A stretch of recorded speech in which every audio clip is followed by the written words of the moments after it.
ओम नमः सिद्धेभ्यः। ओम नमः सिद्धेभ्यः। ओम नमः सिद्धेभ्यः। ओम नमः सिद्धेभ्यः। ओम नमः सिद्धेभ्यः। ओम नमः सिद्धेभ्यः।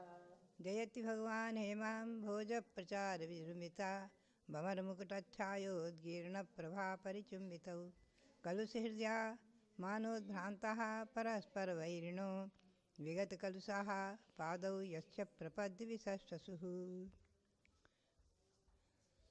आपने 2 दिन से बराबर ये सुना है कि भगवान महावीर के संवत्सरण में प्रवेश करते ही श्री इंद्रभूति गौतम गोत्रीय ब्राह्मण प्रवेश करते ही जयत भगवान हेमां भोज इस स्तुति का पाठ करते हैं। अनंतर जैनेश्वरी दीक्षा लेकर के और भगवान के प्रथम शिष्य गणधर पद को प्राप्त हो जाते हैं। मति श्रुत अवधि मनाप्रिय 4 ज्ञान और सातों रिद्धियाँ सभी रिद्धियाँ एक साथ उनके प्रकट हो जाती हैं और भगवान की दिव्य ध्वनि खिलती है, जिसे कि वो द्वादशांग रूप में ग्रसित करते हैं, रचना करते हैं। हमेशा ध्यान रखें, द्वादशांग वाणी लिपिबद्ध हो ही नहीं सकती। वो इतनी विस्तृत और गंभीर, इतनी महान है, उसके पद इतने इतने बड़े हैं कि वो लिपिबद्ध नहीं हो सकती। खटखट बंद। तो इसमें जो है, इस काव्य के अर्थ में मैंने आपको संक्षेप में समोसरण का वर्णन भी सुनाया और समोसरण में 4 परकोटे और 5 वेदियों के अंतराल में 8 भूमियाँ होती हैं। चारों दिशाओं में मानव सम रहते हैं और सभी भूमियों में, चैत प्रासाद भूमि में जो महल हैं, उपवन भूमि में जो वृक्ष हैं, ध्वज भूमि में जो ध्वजाएँ हैं, सिद्धार्थ भूमि में जो वृक्ष हैं और भवन भूमि में जो स्तूप हैं, ये सभी भगवान की ऊंचाई से 12 गुने ऊंचे माने गए हैं। और यही कारण है कि समतल में समोसन की रचना बनती है। 8 भूमियाँ समतल में रहती हैं। एक स्टेप बाय स्टेप करने से सभी चीज़ें मानव सम से ऊंची ऊंची चली जाएंगी, जो कि उचित नहीं है, संभव नहीं है और ऐसा आपको शायद इष्ट भी नहीं है। 8वीं भूमि में 12 सभाएँ। अब हम आपको ले चलेंगे आज गंधकुटी में। 16 हाथ की पहली कटनी के ऊपर 16 सीढ़ियाँ हैं। पुनः से दूसरी कटनी है, उसमें 8 सीढ़ी हैं। पुनः से तीसरी कटनी है, उसमें 8 सीढ़ी हैं।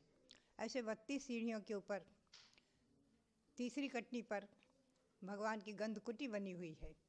गंधकुटी मतलब चारों दिशाओं में जिसमें स्तंभ हैं और जिसे कि पिलर कहेंगे आप, और ऊपर में सुंदर भव्य शिखर है और जिस शिखर में हजारों शिखरी और हजारों ध्वजाएँ फहरा रही हैं, लहरा रही हैं, ऐसा आदि पुराण आदि ग्रंथों में वर्णित है। और बीचों बीच में अशोक वृक्ष है, जो भगवान की ऊंचाई से 12 गुने ऊंचे। 8 महाप्रातिहार्य हैं। अशोक वृक्षा पुष्पवृष्टि। अशोक वृक्ष देवों द्वारा पुष्पवृष्टि का होना और दिव्य ध्वनि, भगवान की दिव्य ध्वनि का खिलना। 718 भाषा में भगवान की दिव्य ध्वनि गिरती और 64 चमर ढुरते हैं। चक्रवर्ती के 32 चमर होते हैं, ध्यान रखें। अर्धमांडलिक के 8, 18, 16 आदि। तो तीर्थंकर भगवंतों के 64 चमर ढुरते हैं। चामर महासनम से भगवान का सिंहासन होता है, जो चारों तरफ भगवान दिखते हैं, तो चारों तरफ सिंहासन दिखता है। सिंहासन में सिंह के आकार जैसा आगे रहता है, इसलिए सिंहासन नाम प्रसिद्ध है।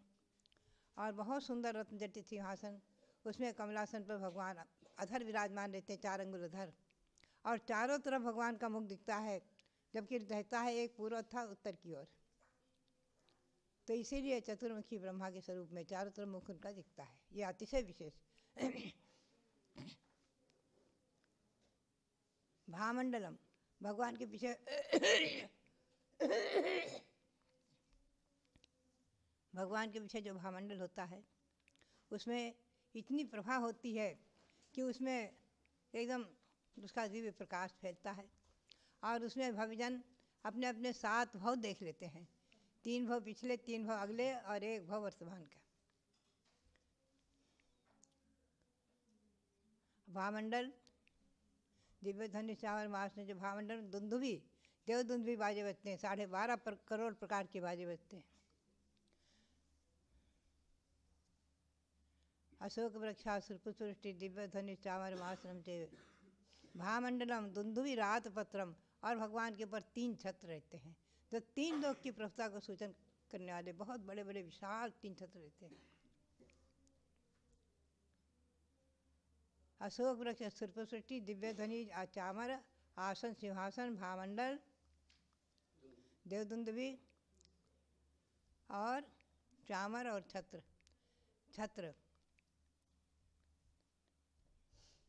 ये 8 प्रातिहार्य भगवान के प्रकट हो जाते हैं। ये 8 प्रातिहार्य तीर्थंकर भगवंतों के होते हैं।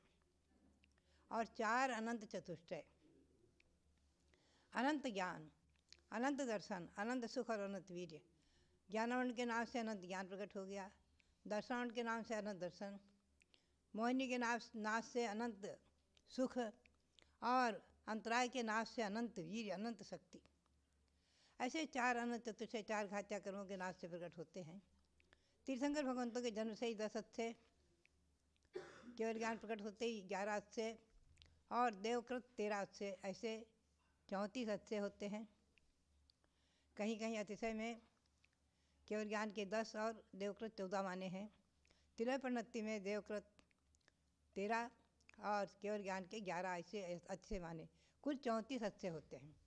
34 अच्छे, 8 प्रातिहार्य और 4 अनंत चतुष्टय, 46 गुण अरहंत भगवान के माने हैं।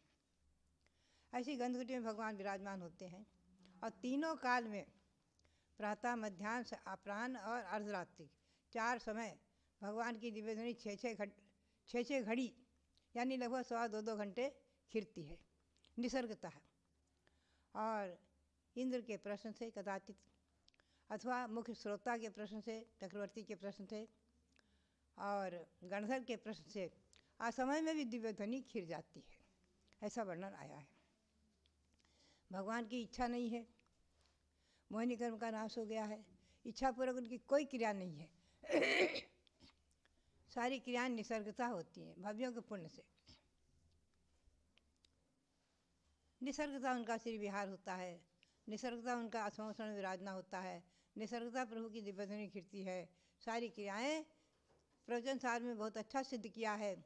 प्रवचन सार में, नियम सार आदि में आचार्यों ने कि भगवान की सारी क्रियाएं निसर्गतः होती हैं। यहाँ तक हम आपको इस काव्य का अर्थ सुनाया। अब हम आगे चलेंगे। तदनुजयति श्रेयान् धर्मः प्रवृद्ध महोदयः कुवति विपतक्लेशाद्योऽसौ विपाशयति प्रजाः परिणतनयस्याङ्गी भावाद् विविक्तविकल्पितं भवति भवतस्त्रात्रेधा जिनेन्द्रवचोऽमृतम्। भगवान का धर्म कैसा है? जैन धर्म अनादि शासन कैसा धर्म है? जय हो श्रेयस कर धर्मामृत वृद्धिंगत महिमाशाली कुगति कुपथ से प्राणी गण को निकाल कर दे सुख भारी। नय को मुख्य गौण करने से बहुत भेदित सुखदाता ऐसे जिन वचनामृतमय है धर्म करो जग से रक्षा। यही इसका हिंदी पद्यानुवाद है। भगवान का श्रेयस्कर धर्म रूपी अमृत जयशील होवे, धर्म जयशील होवे, जो वृद्धिंगत महिमाशाली है और जिसकी महिमा हमेशा वृद्धिगति होती रहती है, कभी घटती नहीं है। और कुगति और कुपथ से, कुगति यानी नरक गति, तिरंग गति आदि निगोद आदि के कुगति हैं, और कुपथ यानी खोटा मार्ग, सत्य व्यसन आदि जिनसे जीव दुर्गति में जाता है। तो कुगति और कुपथ से प्राणीगण को निकाल करके और सुख देने वाला है धर्म। और नय को मुख्य गौण करने से बहुत भेद सुखदाता, उसके भेद बहुत हो जाते हैं। द्रव्यार्थिक ने से जीव द्रव्य अनादि निधन है, पर्यार्थिक ने से जन्म मरण होता है, जीव जन्म लेता है मरता है आदि। तो पर्यायों का विनाश और पर्यायों का उत्पाद होता है। द्रव्य हमेशा ध्रुव रूप में, स्थिर रूप में रहता ही रहता है। तो नयों को गौण और मुख्य करने से द्रव्यार्थिक नय की अपेक्षा हम कहेंगे द्रव्य नित्य है, पर्यार्थिक नय की अपेक्षा कहेंगे द्रव्य अनित्य है। तो अपेक्षा रखकर कहेंगे कथनचित द्रव्य नित्य है, कथनचित अनित्य है। नित्य ही है, अनित्य ही है, ऐसा ही लगाते ही मिथ्यात्व हो जाता है। तो ये नय को मुख्य और गौण करने से इसके बहुत भेद हो जाते हैं। सत्वभंगी तरंगिणी ऐसे जिन वचना अमृतमय, हे धर्म जिन वचन रूपी अमृतमयी स्वरूप ये धर्म करो जग से रक्षा, हे धर्म जगत से हमारी रक्षा करो। तदनुजयताज्ञनी वित्ति प्रभंग तरंगिणी प्रभव विगमद्रव्य द्रव्य स्वभाव विभाविनी निरुपम सुख सेदम द्वारम विघट्य निरर्गलम विगत रजसम मोक्षम दयान निरत्ययम अव्ययम। बहुत सुंदर शब्द श्री गौतम स्वामी के मुख से निकले हैं। अमृतमयी शब्द जिनको पढ़ते ही अनंत गुणा पुण्य का संचय और अनंत गुणा पाप कर्मों का क्षय होता है। ऐसे गौतम स्वामी के मुख से निकले वचन उनका हिंदी पद्य अनुवाद आप देखें। जय हो जय नीवाणी जग में सप्तभंगमय गंगा है, व्यय उत्पाद द्रव्य द्रव्यों के स्वभाव को प्रकट करे, अनुपम शिव सुख द्वार खोलती अव्यय सुख को देती है, विघ्न रहित कर्म धूल से रहित मोक्ष को देती है। जिनेंद्र भगवान की वाणी जगत में जयशील होवे। जिनेंद्र भगवान के वचन रूपी अमृत जिनेंद्र भगवान की वाणी सप्तभंग वही है। सप्तभंग कथनचित जीव नित्य है, कथनचित अनित्य है, कथनचित दोनों रूप है, नित्य अनित्य दोनों रूप है, कथनचित अवक्तव्य है, उसे कह नहीं सकते एक साथ, कथनचित नित्य और अवक्तव्य है, कथनचित अनित्य और अवक्तव्य है, कथनचित नित्य अनित्य अवक्तव्य है। इस प्रकार से सप्तभंग वही वाणी है भगवान की। ये सप्तभंग का वर्णन बहुत सुंदर विस्तार से अष्टसहस्त्री ग्रंथ में है। उसके सार को आप पढ़ें। अष्टसहस्त्री ग्रंथ का सार भी मैंने लिखा है, 54 सारांश है उसके, उनमें भी आपको बड़ा आनंद आएगा। सप्तभंग का वर्णन कितना सुंदर, कितना बढ़िया विवेचन है, हर चीज़ में सप्तभंगी घटित की है। पुण्य पाप में आदि और तो इस प्रकार से सप्तभंगमयी जो वाणी है भगवान की गंगा स्वरूप पवित्र जल स्वरूप है और व्यय उत्पाद और द्रव्यों के स्वभाव को जो प्रकट करती है। माने प्रत्येक वस्तु एक समय में ही उत्पाद व्यय द्रव्य रूप है। एक पर्याय का व्यय, दूसरी का उत्पाद और द्रव्य का स्थिर रूप रहना, ये प्रतिक्षण हो रहा है। प्रतिक्षण अभी जो 3 बजे के पहले की जो पर्याय, जो अवस्था विशेष, उसका व्यय, आगे की अवस्था का उत्पाद और दोनों अवस्था में द्रव्य का ध्रुव रहना, स्थिर रहना, ये व्यय उत्पाद व्यय ध्रुव एकदम सत, उत्पाद व्यय ध्रुव से सहित ही द्रव्य सत्स्वरूप होता है। ये सत का लक्षण है। ऐसी व्यय उत्पाद ध्रुविक द्रव्यों के स्वभाव को जो प्रकट करती है। अनुपम जो जिसकी कोई उपमा नहीं दे सकते, ऐसा जो मोक्ष मार्ग है, मोक्ष सुख है, उसके द्वार को खोलने वाली है भगवान की वाणी। और अव्यय सुख को देती है, जिसका कभी व्यय नहीं हो, नाश नहीं हो, ऐसे सुख को देने वाली है। अविनाशी अविनश्वर सुख को देती है। विघ्न रहित और कर्ण धूलि से रहित ऐसे मोक्ष को देने वाली है।